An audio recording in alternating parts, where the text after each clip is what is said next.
श्री शिवाय नमः। जोड़ने से अच्छा एक काम करो, बस 108 सरसों के फूल उठाओ, शंकर जी का उद्धतेश्वर महादेव का नाम लिखो और छोड़ दो, शिव जी के ऊपर एक एक कर चढ़ा दो, वो ठेका तुम्हें ही मिलेगा, वो काम तुम्हारे पास ही आएगा। बस केवल अवधूतेश्वर मां, अर्थात ये जो क्रम है, ये वो क्रम तो 108 सरसों के फूल का आप कभी भी कर सकते हो, पर जो ये बच्चों के लिए किया जाता है वो केवल बसंत पंचमी के दिन ही होता है। नटराज का, किसका पूजन?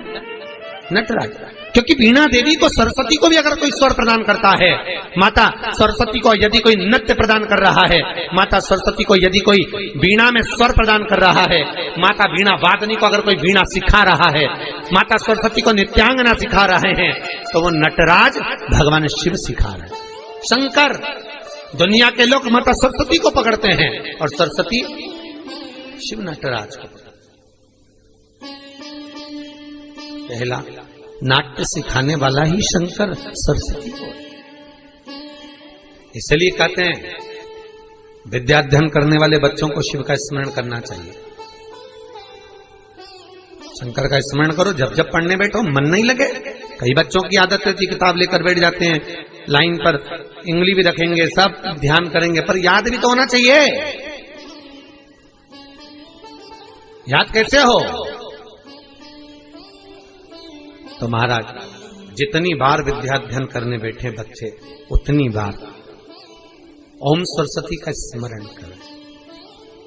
किसका स्मरण करना है? ओम सरस्वती। ओम का सल्लेखन लंबा लेवे, आखिरी में सरस्वती पर विराम कर दे। ओम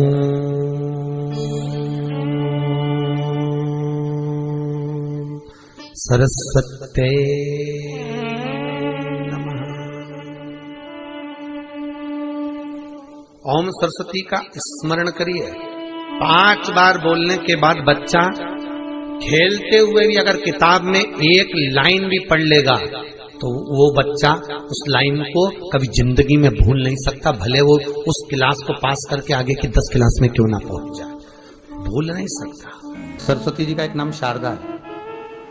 क्या नाम है? जम के बोलिए जरा। शारदा। ये शारदा नाम कहां से पड़ गया? सरस्वती माता को शारदा नाम किसने दिया था? भाई नामकरण होता है तो हमारे यहाँ तो आज भी नियम है महाराज, ये बुआ कोई नाम बताती है, मामा जी कोई नाम बताते हैं और दादाजी कुछ बोलते हैं, कोई बोलेगा टिक्कू, कोई बोलेगा पिक्कू, कोई बोलेगा कुछ, सबके नाम अपने अपने रहते हैं, कोई प्रेम से क्या बोलता है। तो सरस्वती का शारदा नाम किसने प्रदान किया था? माता सरस्वती को शारदा संबोधन किसने दिया था? माता सरस्वती को शारदा का संबोधन किस समय पर प्रदान किया गया था? जिस समय पर शंकर और पार्वती भ्रमण पर निकल रहे थे और भगवान ब्रह्मदेव सरस्वती को ढूंढ रहे थे, और माता सरस्वती को ढूंढते हुए ब्रह्मा जब भगवान शंकर की साक्षी में पहुंचे हैं, तब भगवान शंकर से ब्रह्मदेव ने कहा, आप कहीं सरस्वती को देखें तो मुझे भेजिएगा, मेरे पास में भेजिएगा। शंकर भगवान ने उसी समय पार्वती से कहा, पार्वती, जैसे एक स्त्री जो पतिव्रता धर्म का पालन करने वाली है, एक नारी पतिव्रता धर्म का पालन करने वाली होती है, पति को परमेश्वर मानने वाली होती है, पति के चरणों का रसतत्व ग्रहण करने वाली होती है, तो वो पर पुरुष का स्मरण नहीं करती। उसी तरह एक पति जो अपनी अर्धांगिनी के साथ में रहे और अर्धांगिनी के साथ चले, तो पर नारी का स्मरण नहीं होना चाहिए। तो एक काम करो पार्वती, तुम उस सरस्वती को बुलाना प्रारंभ करो। अब पार्वती जी ने कहा, सरस्वती तो मेरी बहन जैसी है, सरस्वती तो मेरी सखी जैसी है, अब मैं उसको अगर बुलाऊं, आवाज दूं, अच्छा नहीं लगेगा। तो माता पार्वती जब ढूंढते ढूंढते ढूंढते ढूंढते शंकर भगवान के साथ में भ्रमण करती करती पहुंची, तो क्या देखती हैं माता पार्वती कि एक सरोवर के पास में माता सरस्वती बैठकर सरोवर में अपना मुखाग्रविंद देख रही थी। श्वेत वस्त्र था मेरा माँ का और बड़ी सुंदर गले में माला पहन रखी थी माता सरस्वती ने, और एक सरोवर में माता सरस्वती अपने मुख को जब निहार रही हैं, उस दर्पण के भाव में अपने प्रतिबिंब को देख रही हैं, तब उस समय पर माता पार्वती ने कहा,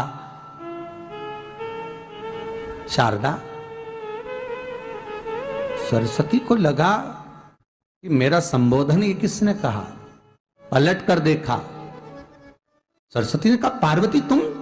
हां, मैंने तेरा जो दर्पण में प्रतिबिंब देखा है, तेरा स्वरूप देखा, पर तू इतनी सुंदर है, इतनी सुंदर है, पर तेरा जल में जो स्वरूप देखा ना वो नीला दिखाई दिया, थोड़ा सा श्याम दिखाई दिया, इसलिए मैंने तुझे शारदा कह दिया।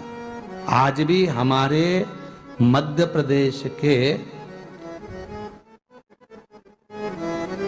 कटनी और सतना के बीच में महियर में आज भी शारदा भवानी विराजमान है।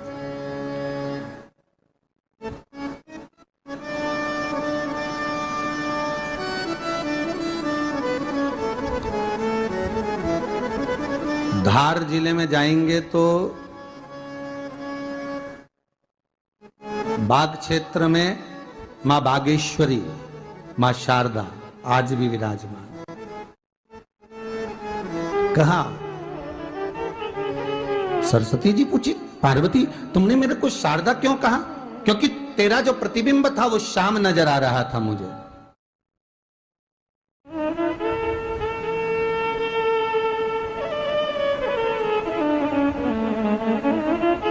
उस प्रतिबिंब को देखकर मैंने तुझे शारदा का संबोधन दिया। तुम्हें ब्रह्मा जी बुला रहे हैं। सरस्वती ने कहा पार्वती मैया दीदी, आपने मुझे जो नाम दिया है, जगत के लोग, संसार के लोग मुझे इस नाम से जब पुकारेंगे तो ये शारदा, ये सरस्वती स्वयं उसके कंठ पर, उसके मस्तिष्क पर सदा विराजमान रहेगी, ये शारदा बनकर। इसलिए हमारे स्कूलों में, हमारे काव्य ग्रंथों में, हमारे जो कविगण रात्रि को जो काव्य पाठ करते हैं, कविता का स्मरण करते हैं, वो सरस्वती की वंदना नहीं करते, हे शारदे मां, शारदा की वंदना करते।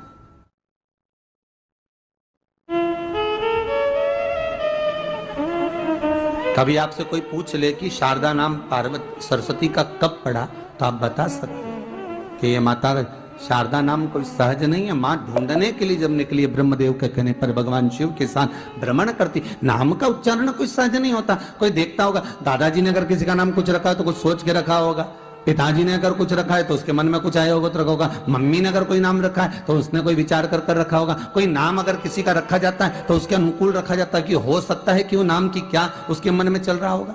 तो शारदा का संबोधन कोई सहज नहीं है। माता सरस्वती का एक नाम शारदा हुआ, इसलिए संबोधन में सरस्वती कम शारदे मां ज्यादा बोला जाता है। आप काव्य पाठ कर लो, नाम जाप कर लो, स्मरण कर लो।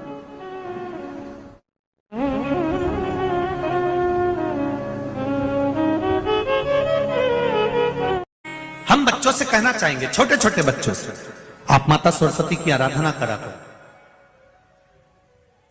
मेरे बच्चों से निवेदन है, कभी जिंदगी में अगर मौका मिल जाए और सरसों के फूल यदि आपके जीवन में आपको कहीं से प्राप्त हो जाए, सरसों के फूल जानते हो ना, पीला कलर का होता है सरसों का फूल, आप प्रयास करो सरसों का फूल। जिस दिन माता सरस्वती का, मेरी बागेश्वरी का जिस दिन प्रागट्य उत्सव हो बसंत पंचमी का, उस समय पर माता सरस्वती का स्मरण कर कर वो सरसों का फूल आप देव अधिदेव महादेव को चढ़ाइए। जैसे माता सरस्वती को ज्ञान दिया था, वैसा मेरा महादेव आपको भी ज्ञान दे। वो सरसों का फूल आप देव अधिदेव महादेव को समर्पित। कई जगह पर आम के जो झूमर होते हैं वो, कई जगह पर सरसों का पुष्प, सरसों का फूल वैसे शिव महापुराण के अनुसार अगर अपन देखें तो बड़े रोग में भी कारगर होता है। जिसको कैंसर जैसा रोग हो जाता है या किडनी लीवर जिसका डैमेज हो जाता है, इसके लिए हमने पहले भी कथाओं में वर्णन किया है। बसंत पंचमी का दिन, महाराज सरस्वती का दिन, जिस दिन जो बच्चा पढ़ने में कमजोर होता है उसके हाथ से बसंत पंचमी के दिन सरसों के 31 फूल शंकर जी को चढ़ा दिए जाते हैं तो बच्चा पढ़ने में अव्वल निकल जाता है। उसके बच्चे को कभी नहीं कह सकते कि पढ़ने बैठ, वो खुद बैठेगा। केवल आज बसंत पंचमी का दिन, एक ही दिन चढ़ता है। और बाकी के सरसों के फूल आपको मालूम है कि रोग मुक्ति के लिए तो होते ही हैं। ये तो आपको पहले भी वर्णन किया महाराज कि जब कोई एकदम रोग आ जाए और डॉक्टर एकदम बोल दे कि ये रोग भारी आ गया है और इसकी जांचें जाएंगी और फिर ये कुछ भी हो सकता है, तो क्या करा जाता था कि 108 सरसों के फूल लाकर तुरंत शंकर भगवान को चढ़ाए जाते थे महाराज। तो चढ़ाने के बाद में रिपोर्ट अच्छी आती है। ऐसा नियम है। कहीं ठेका, कोई ठेकेदारी करते हैं ना, जो ठेका भरते हैं कि भाई मेरा टेंडर आना चाहिए, मेरा ये काम होना चाहिए, मेरी मल्टी बनना चाहिए, या मेरा ये काम के लिए जा रहा हूं, ये काम फतेह होना चाहिए, उसके सबके हाथ पैर जोड़ने से अच्छा एक काम करो, बस 108 सरसों के फूल उठाओ, शंकर जी का उद्धतेश्वर महादेव का नाम लिखो और छोड़ दो, शिव जी के ऊपर एक एक कर चढ़ा दो, वो ठेका तुम्हें ही मिलेगा, वो काम तुम्हारे पास ही आएगा। बस केवल अवधूतेश्वर अर्थात ये जो क्रम है, ये वो क्रम तो 108 सरसों के फूल का आप कभी भी कर सकते हो, पर जो ये बच्चों के लिए किया जाता है वो केवल बसंत पंचमी के दिन ही होता है। जब आपका बच्चा एग्जाम देने जा रहा है, पढ़ाई करने जा रहा है और पास नहीं हो रहा है, या उसको आपको लग रहा है इसने पढ़ाई नहीं करी, पास नहीं होगा, तो शहद, बेलपत्री की बीच वाली पत्ती पर शहद लगा लीजिए और शंकर भगवान के शिवलिंग पर जाकर उसको बच्चे के हाथ से चिपकवा दीजिए। बच्चे ने भले पढ़ाई नहीं करी हो पूरी साल, पर बच्चा उस सब्जेक्ट में जिस दिन वो बेलपत्री चिपका कर आएगा उस दिन उस सब्जेक्ट में बच्चा पास होकर ही रहेगा, उसका एग्जाम उसको। शिवाय नमस्तुभ्यं। जो बच्चा पढ़ाई में कमजोर होता है, जिसको लिखना नहीं आता, बच्चे लोग याद तो कर लेते हैं पर कॉपी में लिख नहीं पाते, उसको एक ही बात कहो, शंकर जी के मंदिर में जाओ, चंदन घस के ले जाओ और चंदन को 3 उंगली से उस शिवलिंग पर उस बच्चे को ओम बनाना सिखाओ। शिवलिंग पर जो बच्चा ओम बनाना पूरा चालू कर देता है, उस बच्चे को माँ फिर हाथ पकड़ के नहीं पढ़ाती, वो बच्चा अपने आप लिखना चालू कर देता है, केवल शिवलिंग पर ओम लिख देने पर। सब बोलिए एक बार जमकर, श्री शिवाय नमस्तुभ्यम। प्रैक्टिकल जरूर करना, कहीं सियोर वाला महाराज झूठ तो नहीं बोल रहा। शास्त्रों की बातें हमारे जीवन में हमें सुख प्रदान करे, इसलिए इस भाव का आनंद करते हुए आज की कथा को विराम देते हैं।